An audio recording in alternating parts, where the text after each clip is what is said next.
After the Oregon Department of Transportation announced the DMV mistakenly registered more than 300 people to vote when they applied for a driver's license. Fox 12's Julia Lopez is live in studio now with the details. And Julia, we understand only 2 of those people actually voted.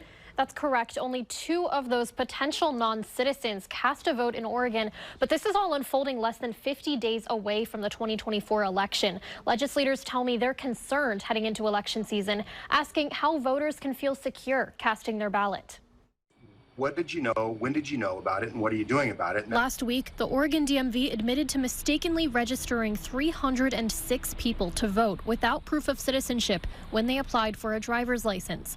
DMV officials say they've added a new prompt to ensure desk staff are accurately entering citizenship. Oregon Secretary of State LaVon Griffin-Valade released a statement saying they notified all impacted residents and they would not receive a ballot unless they prove citizenship. Right now, we have one finger pointing at the other finger. Well, it's their fault. No, it's this fault. No, there was a breakdown in the system.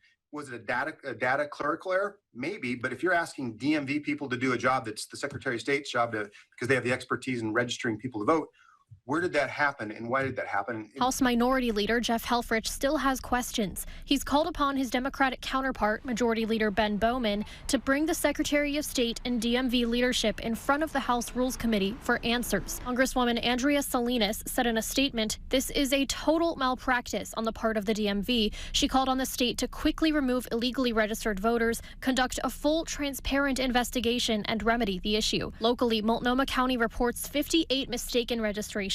Washington County says 94 people were erroneously registered, and Clackamas County found 18 of these registrations. Each told Fox 12 they have inactivated their voter registration and they're ensuring no ballots will be sent without proof of citizenship. Voters say they still feel secure enough to cast their ballots in November. I personally kind of feel all right. Like, I want to trust that everything's going to be okay. That kind of administrative mistake happens from time to time. It was like 300 people, you said.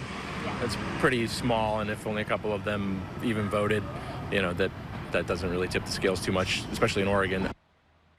I asked the Secretary of State's office about security in online registrations. A representative told me people must provide a valid Oregon license, permit, ID, or social security number to ensure eligibility. They stand by the state's registration system, as does Governor Tina Kotek, who said in a statement she's closely monitoring the situation. Live in studio, Julia Lopez, Fox 12 Oregon.